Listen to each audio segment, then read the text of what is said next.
कहानी की शुरुआत सैम नाम के एक आदमी से होती है जो एक पार्टी में आता है। यह पार्टी उसकी एक्स गर्लफ्रेंड के घर होती है। सैम पार्टी को एंजॉय करने नहीं आया होता बल्कि अपना सामान लेने आया होता है जो उसके घर रह गया था। लेकिन उसकी एक्स गर्लफ्रेंड उसे थोड़ी देर वेट करने को कहती है क्योंकि पार्टी में बहुत सारे गेस्ट होते हैं। काफी देर तक वेट करने के बाद सैम का पेशेंस खत्म होने लगता है क्योंकि वो वापस नहीं आती। फिर सैम दोबारा पूछता है कि उसका सामान कहाँ है ताकि वो खुद ले सके। आखिर में उसकी एक्स गर्लफ्रेंड बताती है कि उसका सामान एक रूम में है। वो सैम से कहती है कि वो वहाँ वेट करे ताकि दोनों प्राइवेट में अपनी प्रॉब्लम्स पर बात कर सके। सैम वो रूम में चला जाता है और उसका सामान ढूंढने लगता है। जब उसे सामान नहीं मिलता वो डोर लॉक कर देता है ताकि कोई और अंदर ना सके। उसका सामान मिलने के बाद अचानक उसकी नाक से खून निकलने लगता है जिसकी वजह से उसे थोड़ा रेस्ट लेना पड़ता है।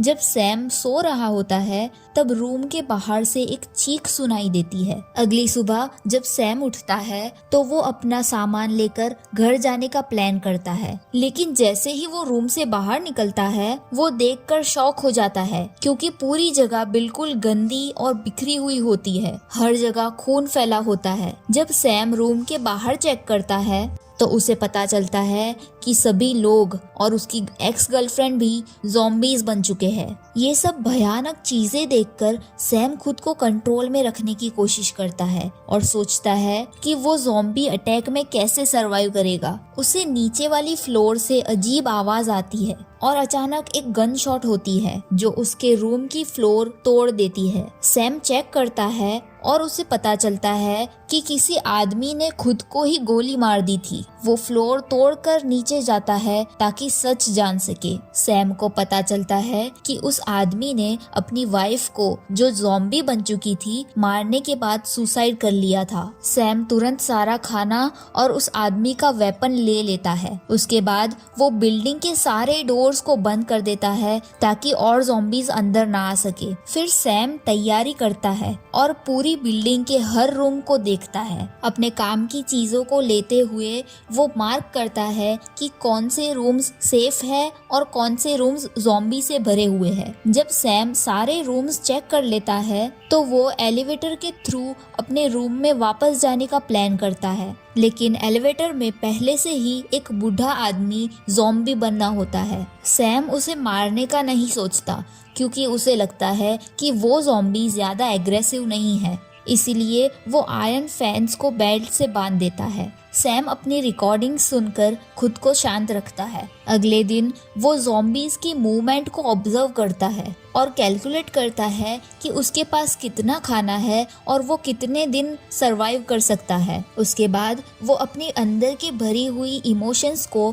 लाउड म्यूजिक बजाकर बाहर निकालता है। लेकिन उसे ये नहीं पता होता है कि लाउड म्यूजिक ज़ॉम्बीज को अट्रैक्ट कर लेगा। सैम सोचने लगता है कि क्या सिटी में और भी सर्वाइवर्स है क्योंकि पूरा शहर बिल्कुल शांत और डेड सिटी जैसा लगता है। कुछ दिन बीत जाते हैं और सैम अपना टाइम म्यूजिक सुनने में, एक्सरसाइज करने में और ज़ॉम्बीज को शूट करने में और दूसरी एक्टिविटीज में स्पेंड करता है। बिना किसी दोस्त या जिंदा इंसान के बोर्डम और लोनलीनेस उसके दिमाग को स्लोली खोखला करने लगती है। उसके बाद सैम नीचे पड़े एक डेड बॉडी को फेंकने की सोचता है क्योंकि उसकी बदबू उसके रूम तक आने लगती है। लेकिन सैम वो डेड बॉडी को फेंक नहीं पाता तो वो उन बॉडीज को एक रूम में रखकर दरवाजा के होल को सील कर देता है ताकि उसे बदबू बाहर ना आए। जब सैम खुद को साफ कर रहा होता है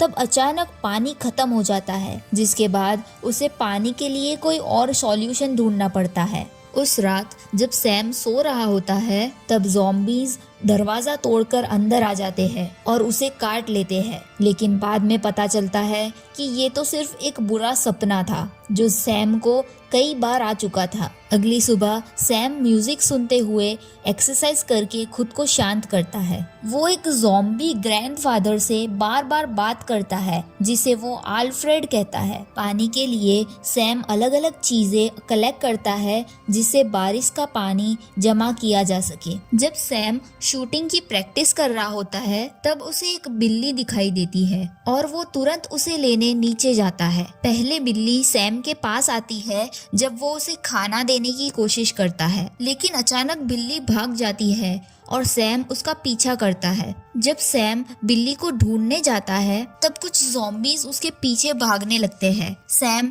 तुरंत बिल्डिंग में भागकर दरवाजा बंद कर देता है। सैम बहुत उदास हो जाता है और उसके पैर पर चोट भी लगी होती है। डर के मारे कि वो कहीं ज़ॉम्बी ना बन जाए, सैम अपनी गन उठाकर अपने सिर पर रख लेता है। कुछ देर बाद सैम को पता चलता है कि वो तो सिर्फ एक खरोच थी। अगले दिन सैम नोटिस करता है कि उस एरिया में ज़ॉम्बीज नहीं रहे। उसे नहीं पता कि वो कहाँ चले गए। वो बिल्डिंग के ऊपर से देखने की कोशिश करता है, लेकिन उसे कोई भी ह्यूमन या ज़ॉम्बी नहीं दिखता। मौसम ठंडा होने लगता है, इसीलिए सैम घर पे जाके गर्म पानी से बाथ लेता है। सैम बहुत ही अकेला महसूस करने लगता है क्योंकि वो पूरे शहर में अकेला रह गया होता है। वो वहाँ से जाने का प्लान करता है, लेकिन डर के कारण प्लान कैंसिल कर देता है। वो अपनी फ्रस्ट्रेशन ज़ॉम्बी आल्फ्रेड पर निकालता है। फिर सैम इतनी जोर से ड्रम्स बजाता है कि जो ज़ॉम्बीज पहले गायब हो गए थे वो सभी वापस आ जाते हैं। ये बोरिंग लाइफ धीरे धीरे सैम का मेंटल बैलेंस बिगाड़ देती है। इस खालीपन में उसे खुद को संभालना नहीं आता। एक रात सैम बाहर से आवाज सुनकर उठता है और दरवाजे पर शूट कर देता है। जब वो पास जाता है तो उसे पता चलता है कि वो कोई ज़ॉम्बी नहीं बल्कि एक जिंदा इंसान होता है। सैम उस औरत को घर के अंदर ले आता है और उसकी मदद करता है। अगले दिन सैम खुश हो जाता है जब वो देखता है कि वो औरत जिंदा होती है। उसका नाम सारा होता है। वो बताती है कि वो एक बिल्डिंग से दूसरी बिल्डिंग जाकर सरवाइव कर रही थी। पता चलता है कि सैम के जैसे और भी कई लोग सरवाइव कर रहे हैं, लेकिन ज़्यादातर लोग स्ट्रेस के कारण पागल हो चुके होते हैं।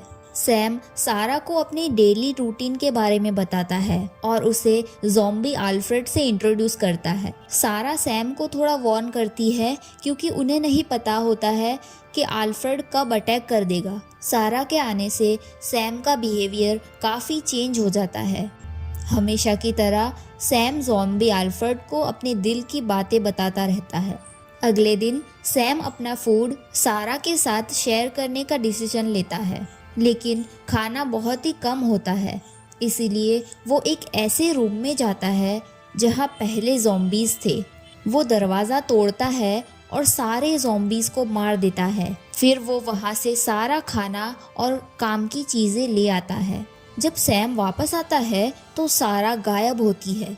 वो परेशान हो जाता है। बाद में पता चलता है कि सारा छत पर होती है। सारा सैम को बताती है कि वो बिल्डिंग छोड़ना चाहती है क्योंकि यहाँ ज़्यादा टाइम रहना पॉसिबल नहीं है। उन्हें नहीं पता कि कहीं और सेफ जगह है या नहीं, लेकिन सारा फ्यूचर के लिए रिस्क लेना चाहती है। सैम सारा को रोकने की कोशिश करता है क्योंकि वो खुद ही डर जाता है। सारा कहती है कि अगर सैम यहाँ रहा तो वो पागल हो जाएगा और शायद खुद को ही मार लेगा। सैम सारा से माफ़ी मांगता है। आखिर में पता चलता है कि सारा के साथ जो भी कुछ हुआ था वो सिर्फ सैम का भ्रम था। सारा उस रात के बाद कभी नहीं उठी थी, वो पहले ही मर चुकी थी। सैम सच एक्सेप्ट करता है और बहुत ही दुखी हो जाता है। सारा का अंतिम संस्कार करने के बाद सैम उसके बैग की चीज़ों को देखता है और पता चलता है कि सारा शादीशुदा थी, लेकिन उसकी पूरी फैमिली ज़ॉम्बी के कारण मर चुकी होती है। सिर्फ सारा ही बची होती है। उसके बाद सैम सारा की एडवाइस फॉलो करता है और अपनी सारी रिकॉर्डिंग्स जला देता है। जब सैम जाने ही वाला होता है तब उसे याद आता है कि उसे ज़ॉम्बी आल्फ्रेड को एलिवेटर से बाहर निकालना है। आल्फ्रेड सैम को काटने की कोशिश नहीं करता और बस शांत तरीके से चला जाता है। लेकिन तब अचानक से फायर अलार्म बज जाता है, जो रिकॉर्डिंग्स जलाने के धुएं की वजह से होता है। इससे बाहर के ज़ॉम्बीज अट्रैक्ट हो जाते हैं और बिल्डिंग में घुस जाते हैं। सैम ज़ॉम्बीज से लड़ने की कोशिश करता है, लेकिन उनकी गिनती ज़्यादा होने की वजह से वो एलिवेटर में जाकर खुद को लॉक कर लेता है। वही एलिवेटर जहाँ पहले अल्फ्रेड था। वो ऊपर चढ़ने की कोशिश करता है, लेकिन एक ज़ॉम्बी उसे पकड़ लेता है और सैम को उससे लड़ना पड़ता है। सैम वो छेद में से निकल जाता है जो उसने पहले बनाया था। वहाँ धुएं के पीछे कई सारे ज़ॉम्बीज छुपे होते हैं, लेकिन धुएं की वजह से ज़ॉम्बीज सैम को नोटिस नहीं कर पाते। कहानी के एंड से पहले सैम बिल्डिंग से बाहर भागता है और पहले से ही तैयार की हुई रस्सी फेंकता है। जब एक ज़ॉम्बी उसकी तरफ आता है तो सैम कूदता है और पास वाली बिल्डिंग से टकरा जाता है, जिससे वो बेहोश हो जाता है। थोड़ी देर बाद सैम होश में आता है और रस्सी से चढ़ना शुरू करता है। अब सैम को एक से दूसरी बिल्डिंग के थ्रू जाकर नई जगह पर पहुंचना होता है और इसी के साथ फिल्म खत्म हो जाती है। Thanks for watching.